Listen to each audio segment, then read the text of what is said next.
stop it. I haven't even done anything yet. You know what? You can keep clapping if you'd like. Oh, so genuine and unprompted.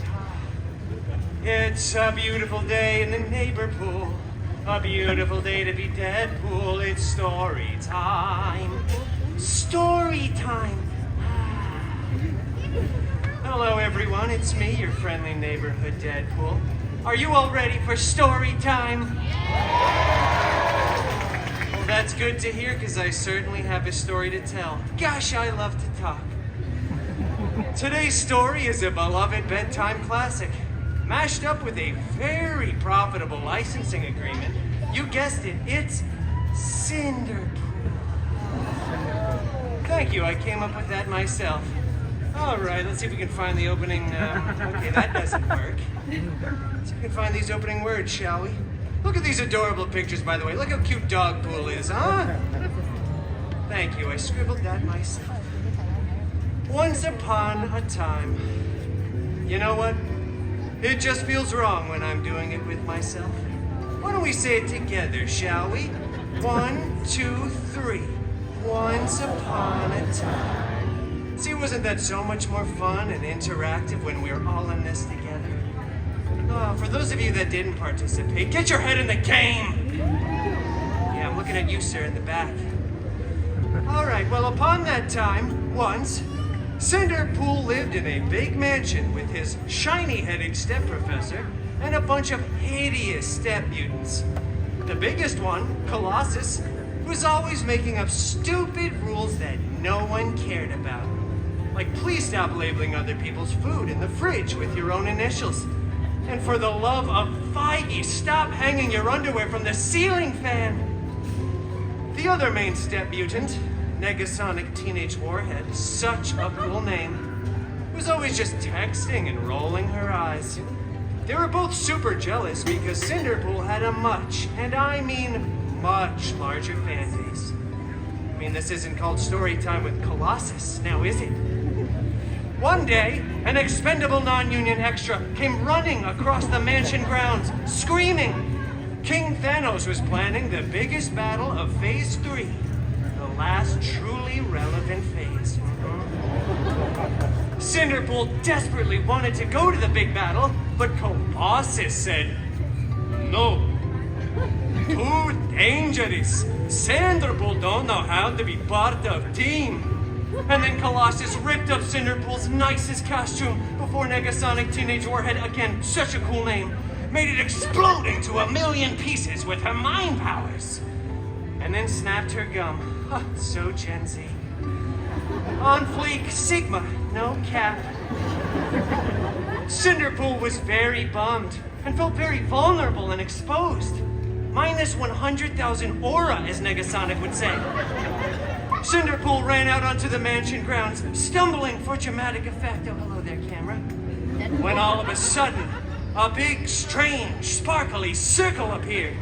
And from out of that big, strange, sparkly circle walked out Cinder-Pool's very hairy god mutant, Wolverine! Oh, hello, okay, well, I guess Loki Bear couldn't make it in today.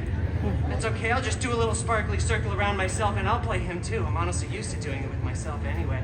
Okay, oh, very hairy god mutant Wolverine. I desperately want to go to the big battle, but my mean step mutants vaporize my costume. Shut up! Growled Wolverine lovingly. What? Well, I don't have a costume. I need to go to the big battle. Stop bothering me, all right? Go figure it out yourself. Go get another costume. I'm heading off to Pim's Test Kitchen, where I always am. Okay, after that very sage and somewhat Australian advice, Cinder-Pool headed off to the wardrobe department to get a freshly laundered costume, and then went to the big battle. Cinder-Pool missed most of it, though, because he stopped for some chimichangas along the way. You guys get it. Priorities, right? But rest assured, when Cinder-Pool got there, the Avengers were still winning. Captain America looked so cool and so ruggedly handsome in those pants. And then, as the aliens finally started fleeing away in defeat, Cinder-Pool saw something on the steps of one of the spaceships. It was a single glove. Just get a good shot of this glove, will you? Oh, it was so fancy. Big and gold with beautiful jewels. I think there were 6 of them, not that that's really relevant information. I wonder who this fits, thought Cinder-Pool to himself, before trying it on. After some clicking, whizzing, and whirring, it adjusted right to Cinder-Pool's arm. Then, out of nowhere, Iron Man came flying. Oh, hello, child. Iron Man came flying in out of left field, screaming, "Hey, take that off. Don't you dare take this sacrifice from me. I really don't want to be Iron Man until I'm 90. Please let me go retire somewhere nice like Latveria or something." For the one person that got that, yeah, we're on the same page. If anyone else is confused by that last joke, don't worry, we're all a little bit confused. Then other, much less relevant Avengers came running in too, saying things like, "Hey, put that down. That's not a toy. Whatever you do, do not snap." Obviously, Cinder-Pool snapped. Cinder-Pool snapped a bunch, both physically and mentally. Then the weirdest thing happened. It was probably unrelated to Cinder-Pool's actions, but half of the people kept disappearing and then reappearing and then disappearing again. So many people were crying. Tony said, "I love you" like 3,000 times. Real mush fest. But eventually, everyone did come back. But the Avengers tackled Cinder-Pool, ripped off his new favorite glove, and then when they went on to remake the movie, they CGI'd Tony's head onto Cinder-Pool's majestic body, and it went on to become the most profitable film of the Feige cinematic universe. The FCU, as I like to call it.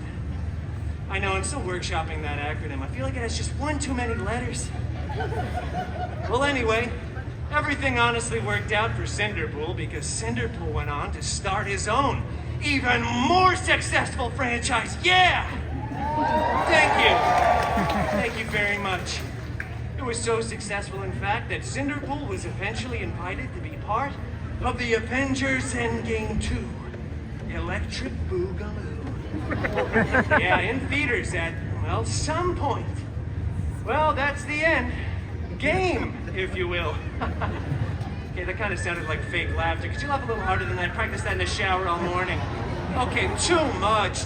I'm just kidding. You guys are adorable.